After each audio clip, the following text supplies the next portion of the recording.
Sebelum masuk ke ceritanya, jangan lupa like and subscribe. Semoga yang menonton sampai selesai ibadah puasanya lancar dan dapat masuk surga. Amin. Di sudut kota yang ramai, seorang lelaki tua berjalan dengan langkah gontai. Pakaiannya lusuh, tubuhnya sedikit membungkuk, dan tangannya menggenggam sebuah karung besar. Dia adalah Pak Hasan, seorang pemulung yang setiap hari menyusuri jalanan mencari barang bekas untuk dijual. Bagi banyak orang, Pak Hasan hanyalah seorang pria tua kumuh yang tak berharga. Setiap hari ia duduk di pinggir jalan, memisahkan botol plastik dari tumpukan sampah. Anak-anak kecil sering menertawakannya, sementara orang-orang kaya yang melintas hanya melirik dengan tatapan kasihan atau jijik. Namun, ada satu hal yang tak diketahui siapapun tentang Pak Hasan. Di balik penampilannya yang kumuh, dia menyimpan sebuah rahasia besar ramalan yang membuat rezekinya tak pernah habis. Hari itu, saat matahari hampir tenggelam, Pak Hasan duduk di sebuah trotoar kecil sambil menghitung resehan hasil jerih payahnya. Tak jauh dari sana, seorang pemuda kaya bernama Rizky sedang duduk di dalam mobil mewahnya, menunggu lampu merah. Ia memperhatikan Pak Hasan dengan tatapan sinis. Kasihan, hidup kok begini amat, gumam Rizky sambil menggelengkan kepala. Saat itulah, sesuatu yang tak terduga terjadi. Seorang wanita tua yang lemah mendekati Pak Hasan, meminta sedikit uang untuk membeli makanan. Tanpa ragu, Pak Hasan membuka genggaman tangannya dan memberikan semua uang yang ia miliki. Rizky terbelalak. Bagaimana mungkin seorang pemulung memberikan seluruh hartanya kepada orang lain? Tanpa Rizky sadari, peristiwa kecil ini akan menjadi awal dari sesuatu yang besar. Sebuah perjalanan yang akan mengungkap rahasia hidup Pak Hasan dan keajaiban di balik amalannya. Rizky masih terpaku di dalam mobilnya. Bagaimana mungkin seorang pemulung yang jelas-jelas hidup dalam kesulitan memberikan semua uangnya kepada orang lain? Lampu lalu lintas berubah hijau, tapi pikirannya terus dipenuhi oleh kejadian barusan. Ada sesuatu yang aneh tentang lelaki tua itu. Di sisi lain, Pak Hasan melanjutkan langkahnya dengan ringan, tak ada rasa menyesal setelah memberikan semua uangnya. Malam itu, ia duduk di sudut gang kecil, menyantap makanan sederhana yang didapatnya dari pemilik warung yang mengenalnya. Namun, keesokan harinya terjadi sesuatu yang mengejutkan. Saat Pak Hasan membuka karungnya, ia menemukan segepok uang kertas terselip di antara barang bekas yang dikumpulkannya. Matanya membelalak. Siapa yang meletakkannya di sana? Ia yakin semalam karungnya kosong. Alih-alih menyimpan uang itu untuk dirinya sendiri, Pak Hasan justru tersenyum dan berkata pelan, "Rezeki ini datang dari Allah, aku harus berbagi lagi." Lalu, dengan tenang, ia pergi menuju masjid untuk bersedekah. Sementara itu, Rizky semakin penasaran. Ia diam-diam mulai memperhatikan Pak Hasan dari kejauhan, ingin tahu lebih banyak tentang pemulung yang seolah selalu mendapatkan rezeki tak terduga. Hari itu, Rizky memutuskan untuk mengikuti Pak Hasan tanpa sepengetahuannya. Ia ingin tahu apakah pemulung tua itu hanya kebetulan beruntung atau ada sesuatu yang lebih besar di balik semua ini. Pak Hasan berjalan seperti biasa, mengumpulkan barang bekas, tersenyum kepada siapapun yang ditemuinya, dan sesekali berhenti untuk membantu orang lain. Tapi ada satu hal yang membuat Rizky semakin bingung. Pak Hasan tak pernah mengeluh. Siang itu, Pak Hasan memasuki sebuah musola kecil di pinggir jalan. Rizky mengikutinya dari kejauhan, mengamati bagaimana lelaki tua itu berdoa dengan begitu khusyuk. Tak lama setelah keluar dari musola, Pak Hasan dihampiri seorang pria muda yang mengenakan pakaian lusuh. "Pak, saya belum makan dari kemarin, bisa bantu saya?" Tanpa pikir panjang, Pak Hasan membuka kantong plastiknya, mengeluarkan 2 bungkus nasi yang ia dapatkan tadi pagi, dan memberikannya satu tanpa ragu. Rizky yang melihat kejadian itu merasa ada sesuatu yang mengusik hatinya. Bagaimana bisa seorang yang tak memiliki apa-apa masih saja memberi? Malamnya, Rizky tidak bisa tidur. Ia merasa ada sesuatu yang harus ia pelajari dari pemulung tua itu. Keesokan harinya, Rizky kembali mengamati Pak Hasan. Tapi kali ini, ia memutuskan untuk berbicara langsung. Saat Pak Hasan sedang duduk di bawah pohon, Rizky berjalan mendekatinya. "Pak, boleh saya duduk di sini?" tanyanya sopan. Pak Hasan tersenyum. "Silakan, Nak." Ada jeda beberapa saat sebelum Rizky akhirnya bertanya, "Kenapa Bapak selalu memberi, padahal Bapak sendiri tidak punya banyak?" Pak Hasan hanya tertawa kecil. "Nah, Rezeki itu milik Allah. Semakin kita berbagi, semakin banyak yang datang. Tidak semua rezeki itu berupa uang, kadang berupa kesehatan, ketenangan, dan kebahagiaan. Jawaban itu membuat Rizky semakin bingung. Bagaimana mungkin pemulung ini merasa bahagia dalam keadaan seperti ini? Namun, sebelum Rizky bisa bertanya lebih jauh, terjadi sesuatu yang mengejutkan. Dari kejauhan, seorang pria berpakaian rapi berjalan cepat ke arah mereka. Pak Hasan, akhirnya saya menemukan Anda. Rizky dan Pak Hasan menoleh. Siapa pria ini? Dan kenapa ia mencari Pak Hasan? Pak Hasan terkejut melihat pria berpakaian rapi itu. Begitu juga dengan Rizky. Pak Hasan, ini saya Andi. Pria itu berseru penuh haru. Pak Hasan menyipitkan matanya. Lalu perlahan-lahan wajahnya berubah seolah mengingat sesuatu. Andi, anaknya Pak Salim? Pria itu mengangguk cepat. Iya Pak, saya sudah mencarimu bertahun-tahun. Rizky yang menyaksikan kejadian ini hanya bisa diam. Ada apa sebenarnya? Kenapa pria ini mencari Pak Hasan? Andi lalu menjelaskan bahwa dulu Pak Hasan adalah seorang pengusaha sukses.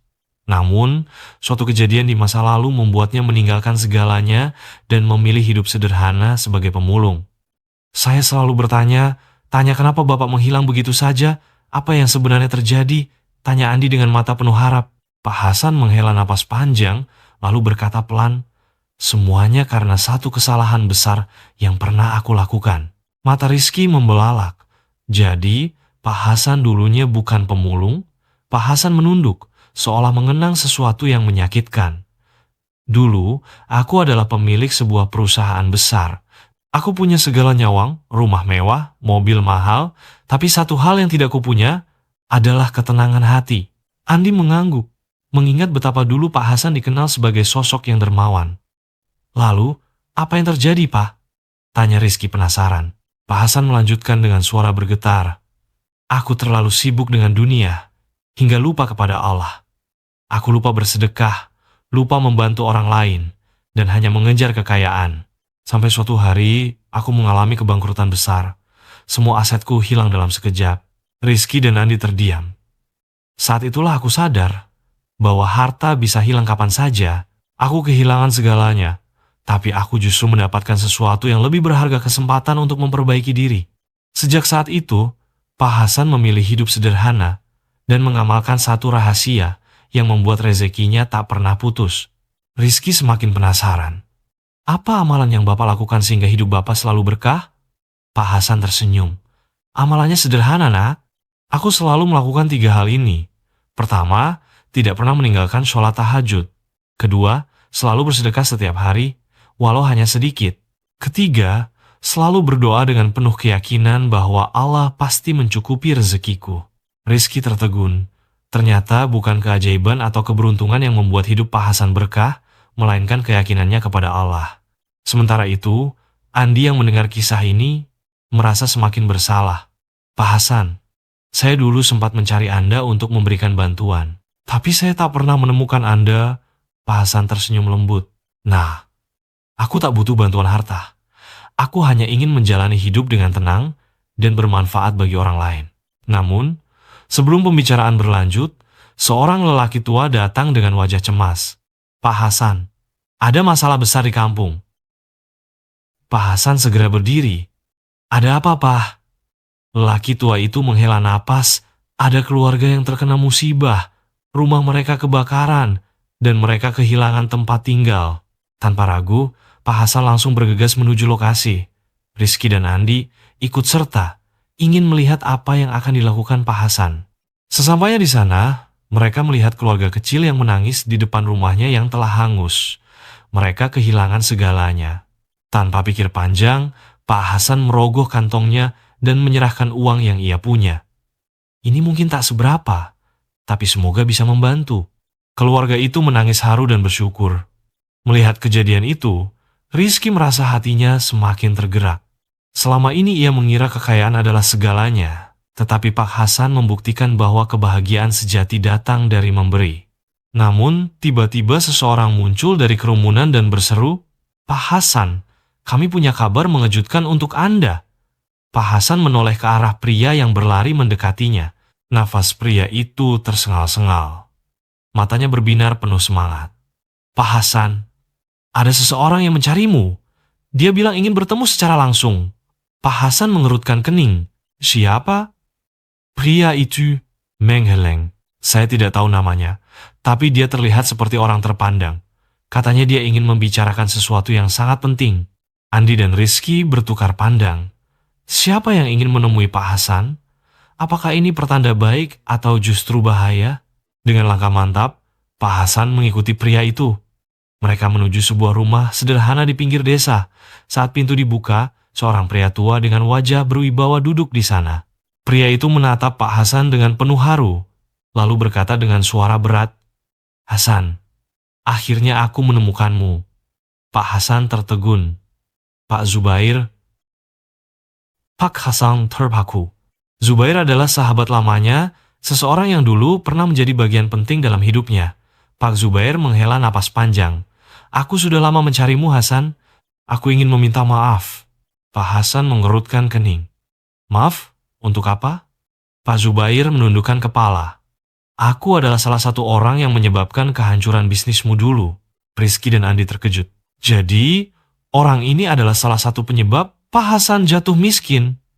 Pak Zubair melanjutkan, "Dulu, aku iri padamu.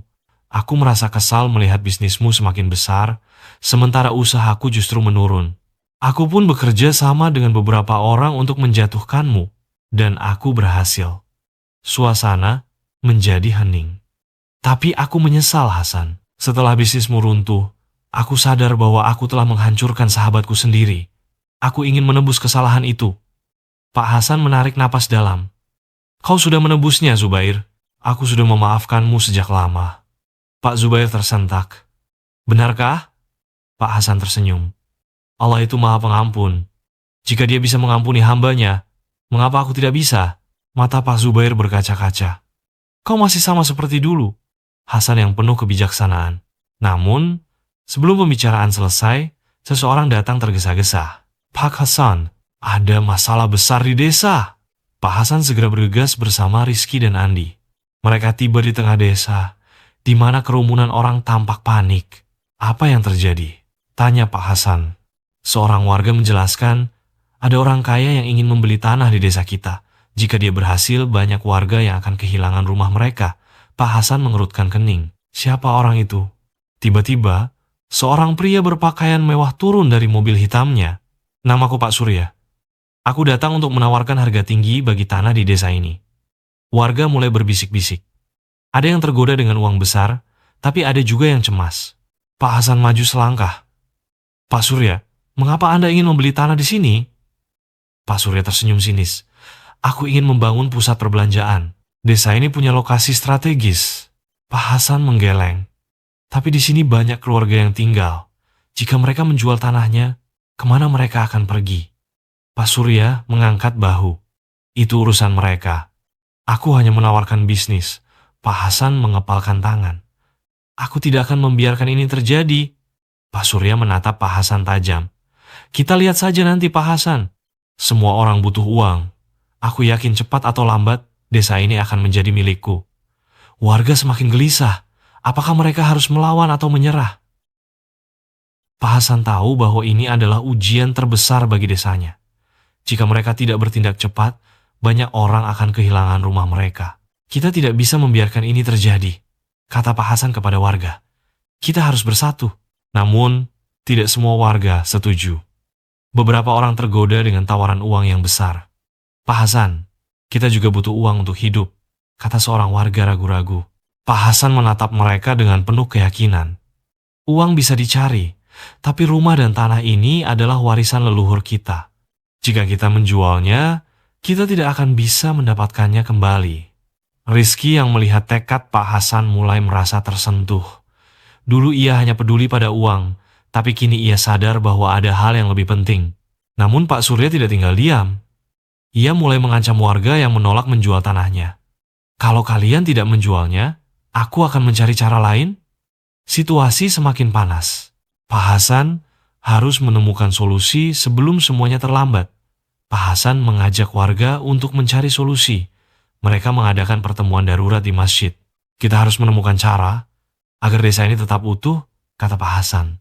Andi yang sejak awal memperhatikan konflik ini, akhirnya angkat bicara. Aku punya ide, Pak Hasan. Semua mata tertuju padanya.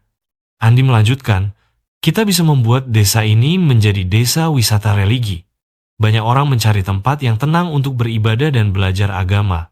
Jika kita bisa mengembangkan desa ini dengan konsep Islami, bukan hanya kita yang mendapat manfaat, tapi juga orang lain. Warga mulai tertarik dengan gagasan itu. Pak Hasan tersenyum. Itu ide yang luar biasa, Andi. Namun, ada satu masalah. Mereka butuh dana untuk memulai proyek ini. Pak Hasan lalu menoleh ke Pak Zubair. Zubair, maukah kau membantu kami? Pak Zubair terkejut. Tentu, aku ingin menebus kesalahanku di masa lalu. Aku akan membantu dengan modal awal. Harapan kembali menyala. Dengan persatuan, mereka bisa menyelamatkan desa mereka. Namun, Pak Surya tidak akan membiarkan ini terjadi begitu saja. Pak Surya menyusun rencana licik. Ia menyuap beberapa orang untuk membuat kekacauan di desa. Malam itu, beberapa orang tak dikenal merusak beberapa rumah warga dan meninggalkan pesan, jual tanah kalian sebelum terlambat. Warga mulai ketakutan. Mungkin lebih baik kita menjual saja, daripada terus mendapat ancaman. Pak Hasan tahu ini adalah taktik Pak Surya. Ia harus bertindak cepat. Dengan bantuan Andi dan Rizky, mereka memasang kamera di beberapa titik desa untuk menangkap pelaku. Keesokan harinya, mereka berhasil mendapatkan rekaman. Ternyata para perusuh itu adalah orang suruhan Pak Surya. Pak Hasan segera membawa bukti ini ke kepala desa. Ini adalah bukti bahwa Pak Surya yang mengancam warga, ujar Pak Hasan. Kepala desa langsung mengambil tindakan. Ia melaporkan Pak Surya ke pihak berwenang. Pak Surya, yang merasa terpojok, mulai mengamuk. Kalian pikir aku akan kalah begitu saja? Aku punya banyak uang. Aku bisa membeli siapa saja. Namun, sebelum ia bisa melakukan sesuatu, polisi datang dan menangkapnya atas tuduhan intimidasi dan perusakan properti. Desa akhirnya terbebas dari ancaman. Tetapi masalah belum sepenuhnya selesai. Mereka masih harus membuktikan bahwa proyek desa wisata religi bisa berjalan. Dengan kepergian Pak Surya, warga mulai bekerja sama membangun proyek desa wisata religi. Pak Zubair memberikan modal awal. Sementara Andi dan Rizky membantu mengelola strategi pemasaran. Beberapa bulan kemudian, desa mulai berubah. Banyak pengunjung datang untuk mencari ketenangan dan belajar agama. Warga mulai mendapatkan penghasilan dari wisata dan usaha kecil seperti warung makan dan penginapan. Desa yang dulunya nyaris dijual, kini justru berkembang menjadi tempat yang lebih baik. Pak Hasan berdiri di depan masjid desa, tersenyum melihat perubahan ini. Rizky mendekat. Pak Hasan, aku dulu hanya memikirkan uang, tapi sekarang aku sadar ada hal yang lebih berharga dari sekadar materi. Pak Hasan menepuk bahu Rizky. Hidup ini bukan tentang seberapa banyak yang kita miliki, tapi seberapa banyak yang bisa kita bagikan. Andi ikut tersenyum. Pak Hasan, kau memang luar biasa. Pak Hasan hanya menggeleng. Ini bukan karena aku. Ini karena kita semua bersatu. Desa itu kini bukan hanya sekadar tempat tinggal, tetapi juga simbol harapan, kerja keras, dan ketulusan hati. Namun, sebelum semuanya berakhir, satu kejutan besar menunggu. Desa kini telah berkembang menjadi tujuan wisata religi yang terkenal. Banyak orang datang untuk mencari ketenangan, belajar agama, dan menikmati suasana yang damai. Pak Hasan bersyukur, tetapi ia merasa ada satu hal yang masih menjadi pertanyaannya selama ini. Siapa sebenarnya Pak Zubair? Selama ini, Pak Zubair hanya dikenal sebagai seorang pemulung yang sering membantu orang-orang di desa. Namun, semakin lama mereka bekerja sama, semakin jelas bahwa Pak Zubair memiliki wawasan yang luas dan pengalaman bisnis yang luar biasa. Hingga suatu hari, seorang pria kaya datang ke desa. Ia mengenakan jas mahal dan terlihat sangat terhormat. Warga menatapnya dengan penasaran. Pak Zubair, akhirnya aku menemukanmu, kata pria itu dengan suara bergetar. Pak Zubair menoleh dan tersenyum tipis. Aku tahu kau akan datang suatu hari nanti, Haris. Semua orang terkejut. Siapa pria itu? Dan apa hubungannya dengan Pak Zubair? Pria kaya itu memperkenalkan dirinya sebagai Haris, putra dari seorang konglomerat yang dulu memiliki jaringan bisnis besar di kota. Ia mengungkapkan bahwa Pak Zubair dulunya adalah seorang pengusaha sukses dan seorang filantropis besar, tetapi ia menghilang bertahun-tahun lalu setelah mengalami kebangkrutan akibat pengkhianatan rekan bisnisnya. Warga desa terkejut. Jadi, selama ini Pak Zubair bukan pemulung biasa? Pak Hasan bertanya. Tapi kenapa Anda memilih hidup seperti ini? Kenapa tidak kembali ke kehidupan lama? Pak Zubair tersenyum. Setelah kehilangan segalanya, aku belajar sesuatu yang lebih berharga. Aku sadar bahwa kekayaan sejati bukanlah jumlah uang yang kita miliki, tetapi seberapa banyak kita bisa berbagi dengan orang lain. Haris tampak emosional. Ayah, kita bisa kembali. Aku bisa mengembalikan apa yang hilang. Namun, Pak Zubair menggeleng. Aku tidak ingin kembali ke kehidupan lamaku. Aku menemukan kebahagiaan di sini, di antara orang-orang yang tulus dan hidup sederhana. Tapi aku bersedia membantu dengan caraku sendiri. Setelah identitasnya terungkap, Pak Zubair memutuskan untuk tetap tinggal di desa. Namun, ia memberikan kejutan lain. Ia telah menyisihkan sebagian hartanya selama ini untuk membangun sekolah gratis bagi anak-anak desa. Warga tak dapat menahan air mata. Pak Zubair, Anda benar-benar orang yang luar biasa. Sekolah itu akhirnya dibangun dan menjadi tempat di mana anak-anak desa bisa mendapatkan pendidikan yang lebih baik. Sementara itu, Rizky dan Andi semakin dewasa. Rizky yang dulunya hanya mengejar uang kini memahami bahwa kekayaan sejati adalah ketika kita bisa membantu orang lain. Pak Hasan pun mulai menua. Ia menyerahkan kepemimpinan desa kepada generasi muda, termasuk Rizky, Andi, dan pemuda-pemudi lain yang memiliki semangat yang sama. Aku percaya kalian bisa membawa desa ini ke masa depan yang lebih baik, kata Pak Hasan dengan senyum bangga. Namun, masih ada satu hal terakhir yang harus dilakukan. Beberapa tahun berlalu, desa yang dulu hampir dijual kini menjadi salah satu tempat wisata religi paling terkenal. Sekolah yang didirikan oleh Pak Zubair telah melahirkan banyak generasi baru yang cerdas dan berakhlak baik. Rizky kini menjadi sosok yang dihormati di desa, sementara Andi telah mendirikan usaha sosial yang membantu masyarakat kecil. Pak Hasan, yang kini sudah tua, duduk di bangku dekat masjid, tersenyum melihat bagaimana desa yang dulu nyaris hancur kini berkembang pesat. Pak Zubair tetap hidup sederhana. Ia menolak kembali ke kehidupan lamanya sebagai pengusaha, memilih menghabiskan hari-harinya dengan berbagi dan membantu orang lain. Suatu hari, ketika matahari terbenam, Pak Zubair berkata kepada Pak Hasan, "Aku rasa tugasku sudah selesai di sini." Keesokan paginya, Pak Zubair ditemukan telah meninggal dengan damai di tempat tidurnya, dengan senyum di wajahnya. Seluruh desa berduka. Namun, mereka tahu bahwa Pak Zubair telah meninggalkan warisan yang lebih besar dari harta warisan kebaikan, ketulusan, dan nilai berbagi yang akan dikenang selamanya. Dan itulah kisah seorang pemulung yang ternyata memiliki rezeki yang tak terduga dari amalan rahasianya.